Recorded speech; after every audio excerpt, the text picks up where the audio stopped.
first thing. Secondly, most of the people who are calling have the same issues that we may have, right?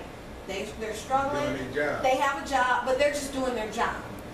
And you would find that if you just talk to them and say, hey, look, I lost my job, or I'm struggling, I got in over my head, and I'm trying to figure this thing out. This month, I have nothing that I can send you guys. Or, whatever. But if you contact them and talk to them, they'll notate those accounts, and it'll be less threatening than you think. So a forbearance program, you still have to pay every dime, but what will happen is sometimes they'll give you 2 or 3 months so the interest won't continue to incur, so you can kind of take a breath and then get back at it. So that's what a forbearance program is. It stops the interest for a couple of months, but then after that you can continue to pay if that's the issue. Because if people get behind for a variety of reasons, okay? Number 2 is a lump sum settlement. Now, I've always been, it's funny to me when they say, well, you can say, for example, you owe $1,000. They say, well, if you give me $800, we'll settle it. Ma'am, if I had $800, I would have gave it to you. But sometimes things happen, especially during income tax season when you get a lump sum of money. That's a lot of times when we catch up, right? We're like, okay, let me pay this, pay that, put a little bit extra here on there. So if you ever get a lump sum of money, that's also a way where you can contact them and say, hey, look, do you have any type of negotiations that we can do as far as paying, not the whole amount, paying a portion of it all. And when you do it with the lump sum, you may not have to pay the entire amount, okay? Then we also have debt management programs. So when you go through a debt management program, this allows your trusted advisor, because there are tons of companies that do that, to negotiate with the creditors for you on your behalf. Again, sometimes people are like, I just don't want to really deal with that. If you could handle that and it's a reasonable fee, then, people are okay with doing that. And a lot of times, you can get away with getting, so say for example the bill was $100. That's what you had to pay every month. You're like, look, I can't afford that. Well, I can afford $25 a month. Okay. And they will negotiate that, and that could be your new monthly payment until you get to the point where you can do a little bit more. Does that bring your credit score up when you do that?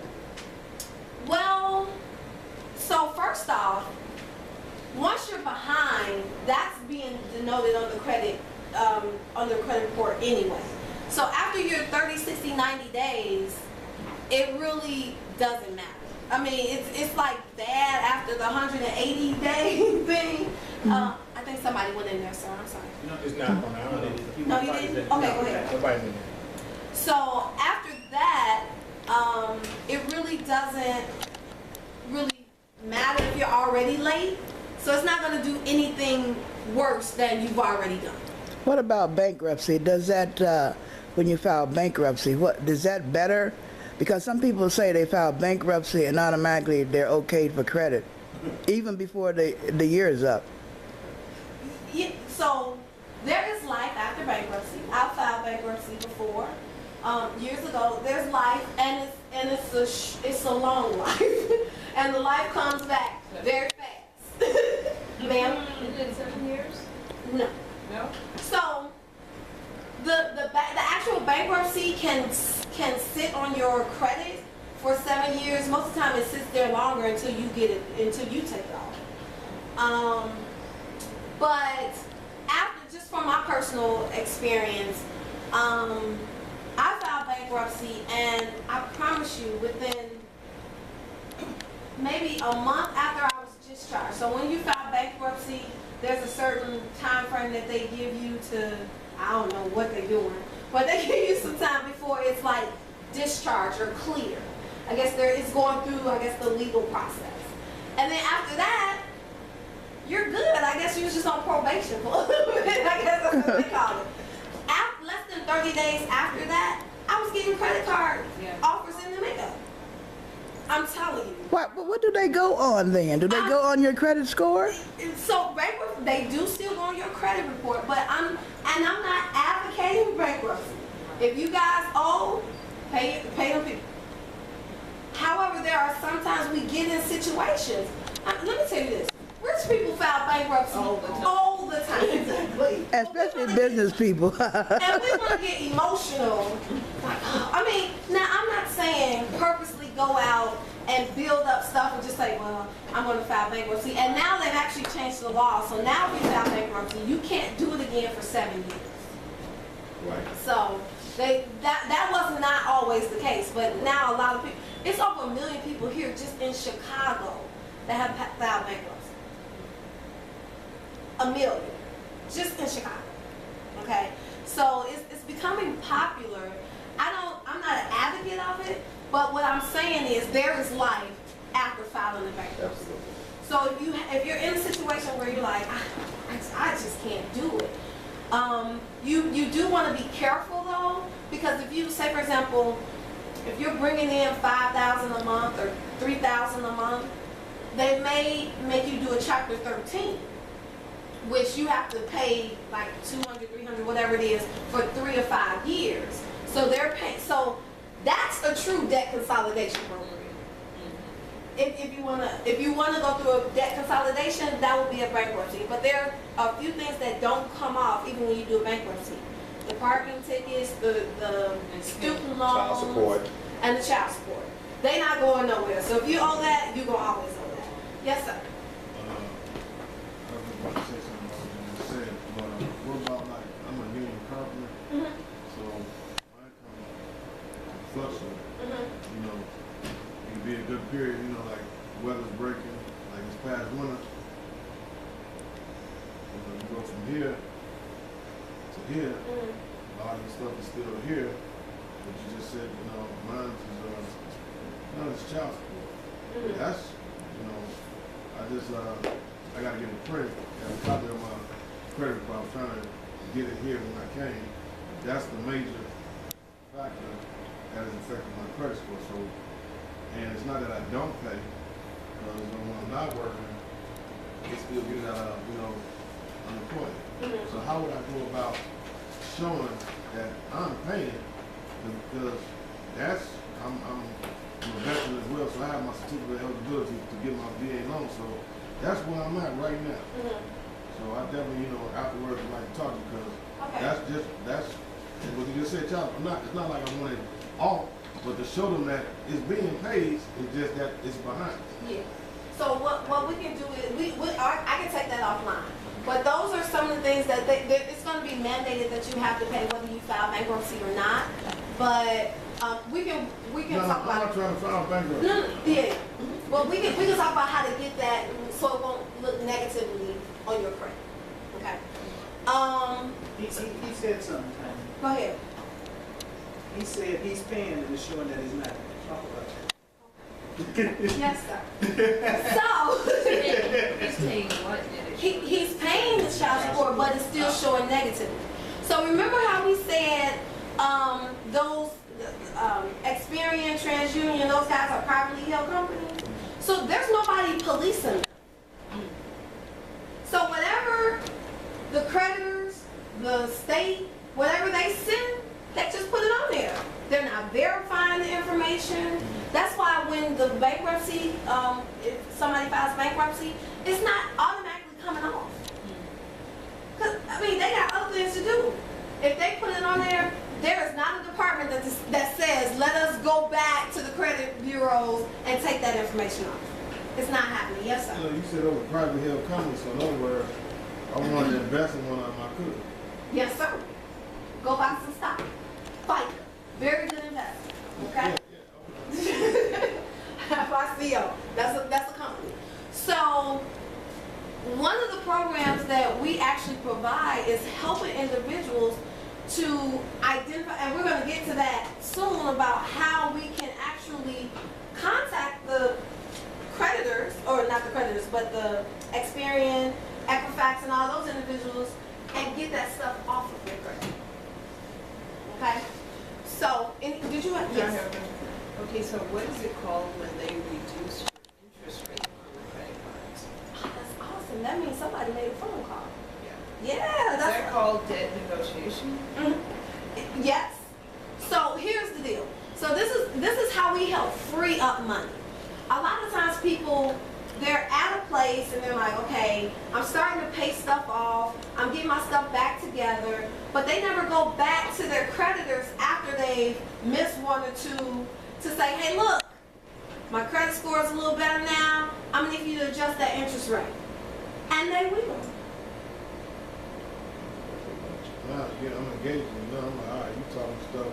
I apologize for being late, but I was looking at a job.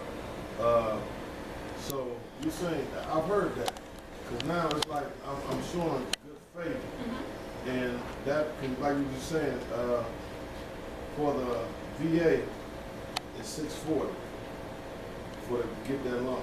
And, you know, and they got a lot of programs. I don't know if anybody's a veteran.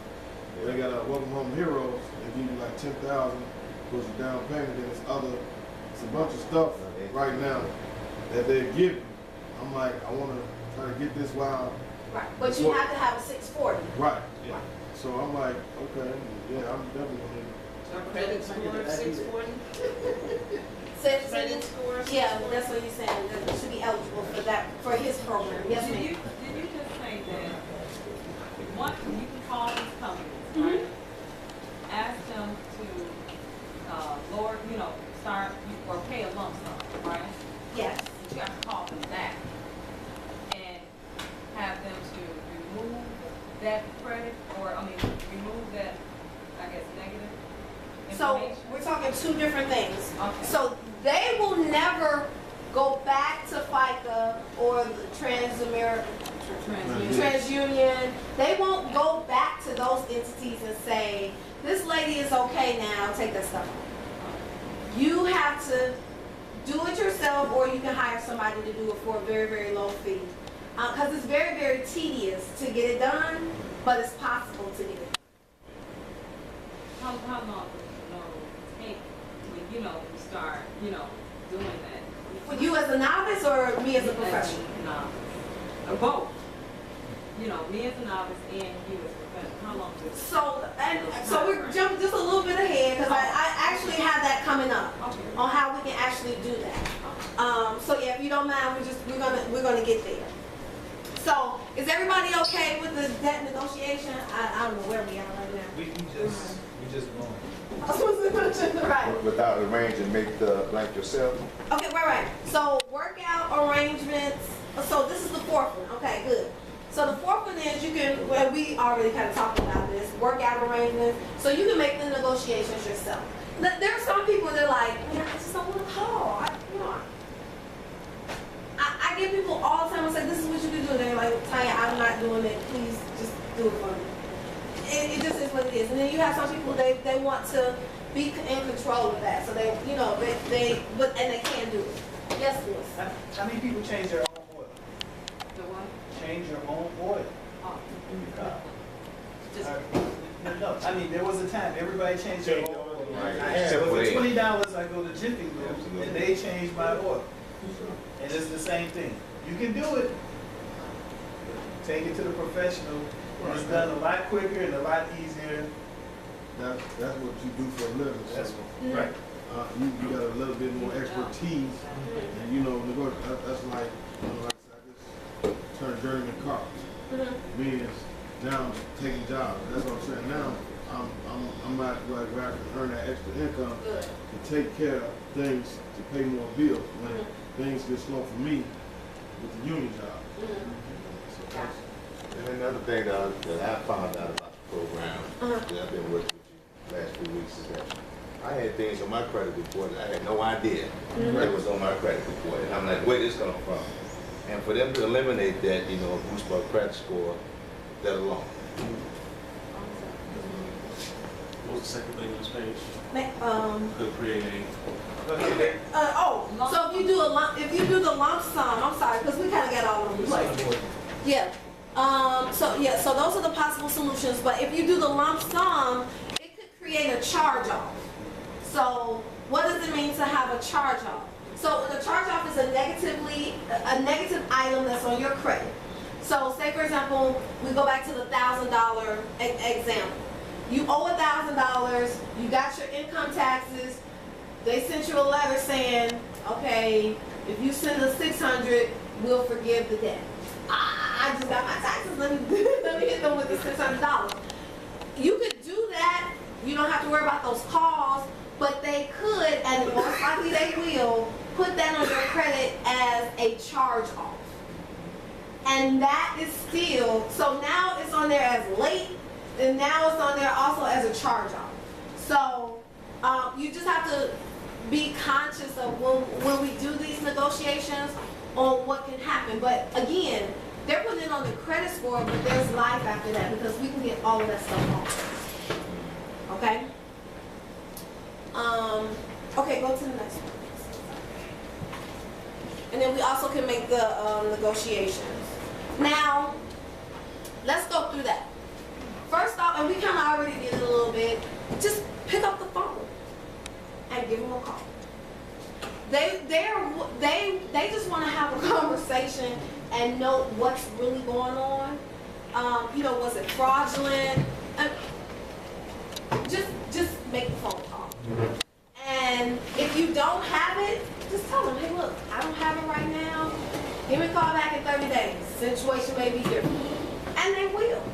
Now, you may get, you know, a little loose from time to time. I'm like, maybe it's just a bad day for them. But, yeah, for the most part, they are open and willing to negotiate with you. Okay? Let's go to the next one. So, we can do the drum roll now. Now we're at what everybody really, really wants. We've made some mistakes. We've gotten ourselves into some situations. Now we're back on our feet. We're doing what we need to do. We got the income coming in. Now how can I get all that craziness cleaned up? So unfortunately, our credit score and our credit report is not like an ex-boyfriend or ex-girlfriend. We cannot just, you know, erase their number. We can't just do it like just poof. It's like having a baby. It's just like never really kind of goes away until you deal with it, right? Until they grow and all that stuff. So, credit repair. We're on page 11. Credit repair is actually the process of identifying errors and disputing the information that's in question. Okay? It's also, and we're also monitoring the bureaus to make sure the corrections are made to your report. So like you were saying, sir, you're paying the money, but it's still showing something negative, that's a problem. And unless you get that taken off, and you can't go to them to do it because they're not going to do it. The child support people are not going to do it. We have to go to the bureaus